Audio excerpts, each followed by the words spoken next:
हाय, नमस्कार. तुमचं सगळ्यांचं आपल्या आणखीन एका नवीन व्हिडिओमध्ये अगदी मनापासून स्वागत करते. सर्वांना श्री स्वामी समर्थ. तुमचा सगळ्यांचा आजचा दिवस खूप छान, मस्त, आनंदाचा आणि आरोग्याचा जा अशी स्वामींच्या चरणी प्रार्थना करते आणि आजच्या व्हिडिओला सुरुवात करते. कशा आहात तुम्ही सगळ्याजणी? खूप छान, मस्त आणि मजेतच असणार. कालच्या व्हिडिओला केलेल्या कमेंटसाठी, लाईकसाठी तुमचे खरंच खूप मनापासून आभार मानते. सकाळचं टायमिंग आहे ताईंनो, 5:45चं टायमिंग आहे आणि सकाळी उठल्यानंतर म्हटलं चला बाहेरचं वातावरण तुम्हाला जरा दाखवते आधी उठल्यानंतर.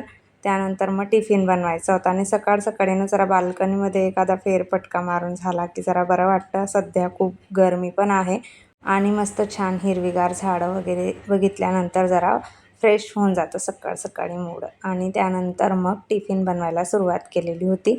तर आज गवारची भाजीच बनवायची होती. निवडून वगैरे आधी जर ठेवलेली असली तर मग पटकन सकाळचा स्वयंपाक होतो. नाही तर मग गवारची भाजी म्हणजे गवार निवडायलाच आपल्याला खूप जास्त उशीर जो आहे तो लागतो.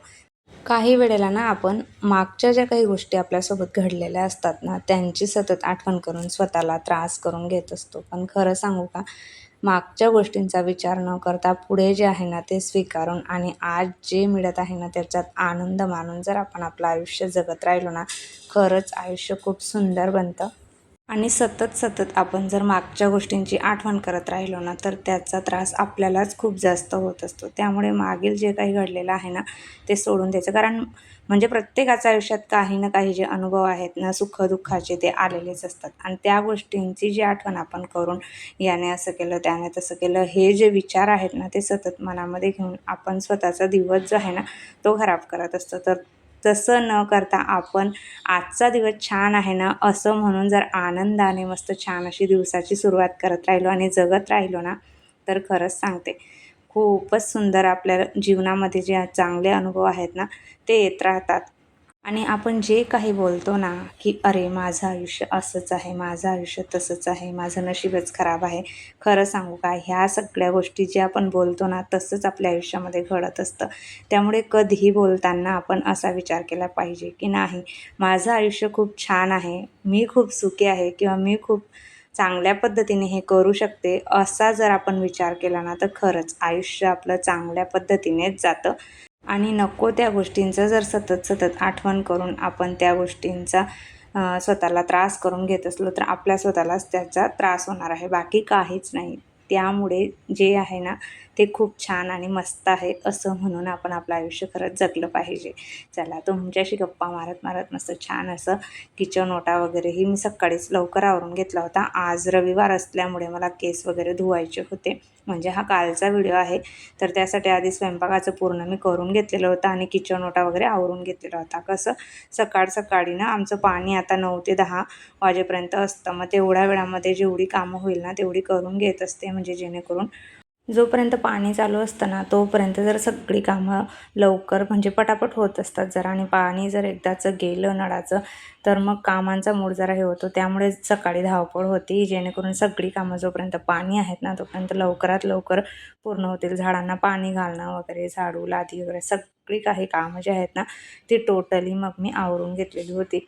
आणि त्याच जागेवर जर 24 तास आपलं पाणी रेग्युलर चालू राहिलं ना, तर कामं आपण जरा हळू करत असतो. तुमचं पण तसं होतच असेल.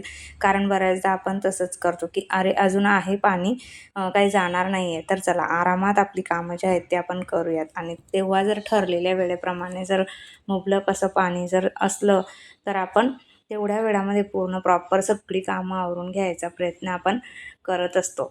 तर तसंच आता रेग्युलर ठरलेलं आहे, कारण पावसाचं अजून काही खरं नाही आहे. त्यामुळे आता पाणी जे आहे ना ते मोजकंच येणार आहे. सकाळी 1 तास आणि रात्री 1 तास असं 2 तास दिवसातून पाणी येणार आहे. म्हणजे तेवढ्या वेळात होतं तरी दिवसभराचं पाणी वगैरे भरून नसलं 24 तास तरी पण एखादी टाकी वगैरे जर आपण बसवून घेतलेली असली ना घरामध्ये पाण्याची, तर काही कमतरता पडत नाही. मग म्हणजे पुरतं बरोबर व्यवस्थित तितका वेळसुद्धा आपल्याला पाणी.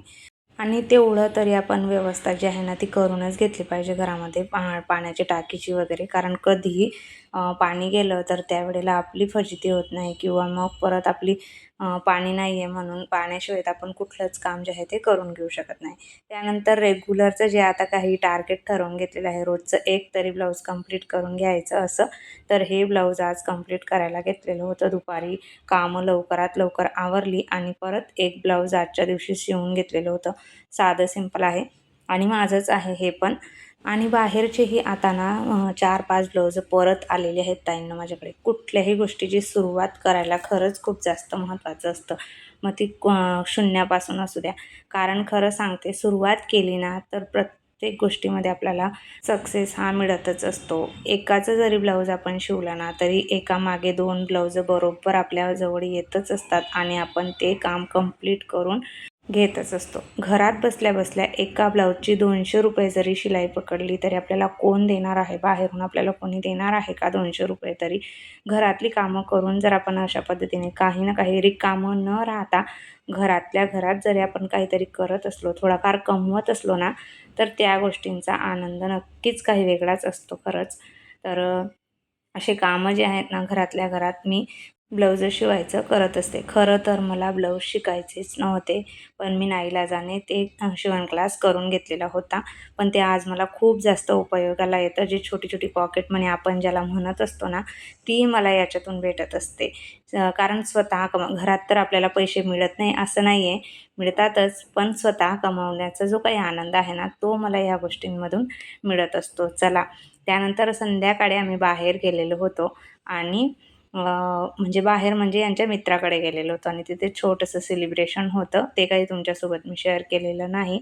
बर्थडेचंच होतं आणि तिथे मग जेवायला जायचं होतं. त्यानंतर ना घरातलं थोडंफार करायचं होतं मला शूट तुमच्यासोबत, पण मी निघण्याच्या नादामध्ये विसरलीच, की घाई झालेली मला, कारण ब्लाऊज शिवलं, परत त्या फॉल बिडिंग वगैरे असं बराचसा वेळ गेला माझा त्याच्यामध्ये. त्यामुळे थोडा मला निघायला उशीर झालेला होता आणि मी घाई गडबडीमध्ये तशीच निघून गेली. व्हिडिओ वगैरे करायचं विसरली. त्यानंतर तिकडे गेल्यानंतर मग असं मस्त छान अशी पनीरची भाजी होती, केक होता, गुलाबजामुन होता, पुलाव राईस होता आणि सॅलड होतं.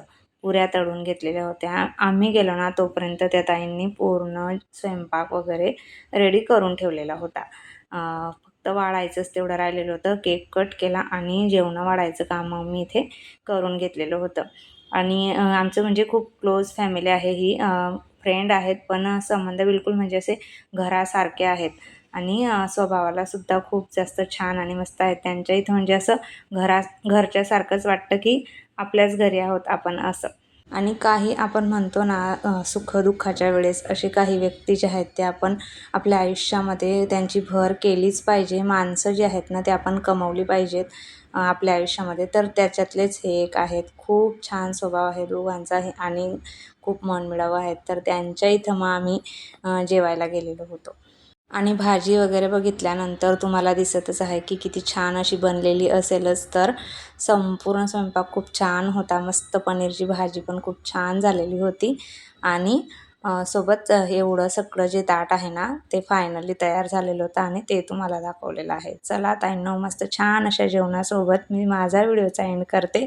कसा वाटला आजचा व्हिडिओ ते कमेंट करून नक्की सांगा. आज व्हिडिओ थोडा उशिरा आलेला आहे ताईंनो काही कारणांमुळे. तर चला, कसा वाटला ते कमेंट करून नक्की सांगा. आवडला असेल तर नेहमीप्रमाणे व्हिडिओला लाईक करा, हाईप करा. पहिल्यांदा बघत असाल तर आपल्या चॅनलला सबस्क्राईब करा आणि आपले असेच रोज येणारे नवीन व्हिडिओ बघत राहा. भेटूया उद्याच्या छान आणि इंटरेस्टिंग व्हिडिओसोबत. तोपर्यंत सर्वांना बाय आणि सर्वांना श्री स्वामी समर्थ. व्हिडिओ पूर्ण बघितल्याबद्दल धन्यवाद.